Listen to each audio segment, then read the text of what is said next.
मैंने HBTI से engineering करी है और वो स्टेट लेवल का एक एग्जाम होता था जिसका नाम होता था UPSEE करके। उस समय उसमें एडमिशन होता था, अभी तो JEE मेन के थ्रू ले रहे हैं वो लोग HBTI में। तो वहां पर मैं आपको एक एग्जांपल देता हूं, ध्यान से देखिएगा। मैंने एक दिन पहले मॉक दिया, मेरा एग्जाम होने वाला था, बीच में मेरा लंबा कुछ गैप हो गया था, मेरी तबीयत ठीक नहीं थी तो मैं थोड़ा सा आउट ऑफ टच भी चल रहा था। और फिर मैंने एक दिन पहले, मतलब मेरा कल एग्जाम होना था और मैंने एक दिन पहले सोचा मॉक देता हूं, कॉन्फिडेंस बढ़ेगा मेरा, और मैंने मॉक दिया और 2000 बच्चों के मॉक में मेरी रैंक 1600 के आसपास आई। 2000 बच्चों ने उस मॉक को दिया था, मेरी 1600 के आसपास रैंक आई थी। शाम को जब वो मार्क लिस्ट निकली, रैंक लिस्ट लगती थी उस समय जो कोचिंग होती थी वहां पर, मैंने कहा यार सुबह एग्जाम है और मेरी ये हालत है अभी, अब तो बर्बाद हो गया मैं। ये ख्याल मन में तुरंत आया,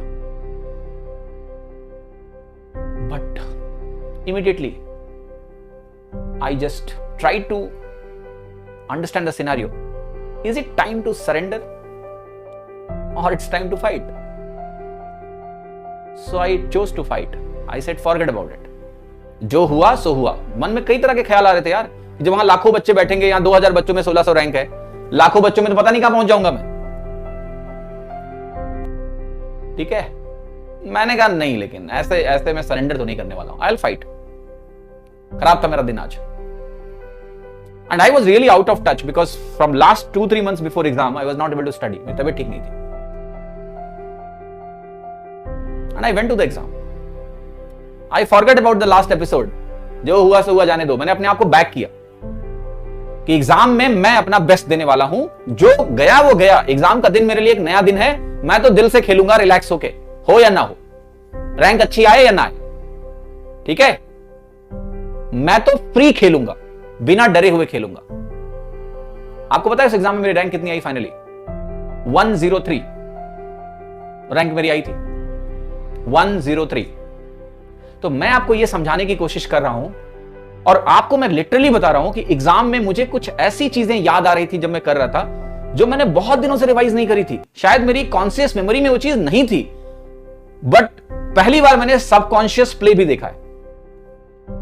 आप जो कुछ पढ़ते हो, आपको पता है हर एक चीज आपके अंदर स्टोर्ड है, हर एक चीज आपके अंदर स्टोर्ड है। Everything is stored in your mind. हां, कोई चीज बहुत नीचे गहरी दबी हुई है, उसको एक्सेस करना आसान नहीं है, but it is also scientifically proven कि आप कोई भी चीज जो देखते हो वो स्टोर होती है तुम्हारे अंदर। हमारे यहां जो मिस्टिक कल्चर है या योगिक कल्चर है, वो भी कहता है every impression, every sound is stored in you. आपको अगर ध्यान हो गौतम बुद्धा के बारे में, तो वो तो कहते थे कि उन्होंने जब मेडिटेशन करके ना, वो अपनी कितनी पिछले जिंदगियों के बारे में उन्होंने बात करी। तो कहने का मतलब है कि everything is stored in your unconscious, subconscious, everywhere, सब कुछ यहां पर है। डिपेंड ये करता है कि आप कितना इंटेंस हो, कितना रिलैक्स्ड हो।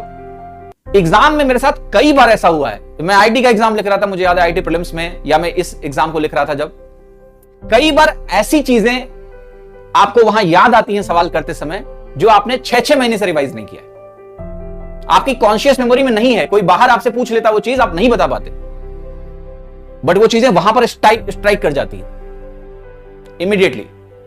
This will only happen when you are relaxed. अगर आप टेंशन में हो, आप बहुत ज्यादा पैनिक स्टेट में हो, तब तो सवाल भूल जाओ तुम कि ऐसा कुछ होने वाला है तुम्हारे साथ। तो मैं आपको बता रहा हूं कि I was out of touch when I gave my exam. और जब मैंने इवन जेई का एग्जाम लिखा था, जेई के प्रीलिम्स एग्जाम में मेरी 1225 रैंक आई थी। मेरा मेंस नहीं निकला आईआईटी का, केमिस्ट्री का मेरा कट ऑफ नहीं निकला था, that's a different story.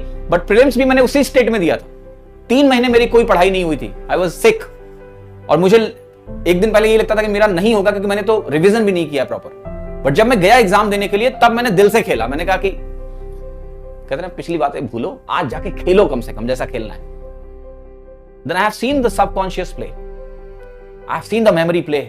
If you are relaxed completely during the exam, and चूंकि एग्जाम बहुत इंटेंस मोमेंट होता है, आप इतना फोकस्ड होते हो कि आप शायद अपनी तैयारी में कभी उतना फोकस एक चीज पे नहीं किया होगा जितना आप एग्जाम के उन 3 घंटों में फोकस्ड होते हो।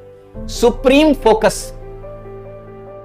फोकस होता है आपका एग्जाम में, जब आप एग्जाम दे रहे होते हो। इंटेंस फोकस में अगर आप रिलैक्स रह गए, मैं आपको बता रहा हूं, lot of things can happen which you will feel magical है कि आपका दिमाग कितना मैजिकल है।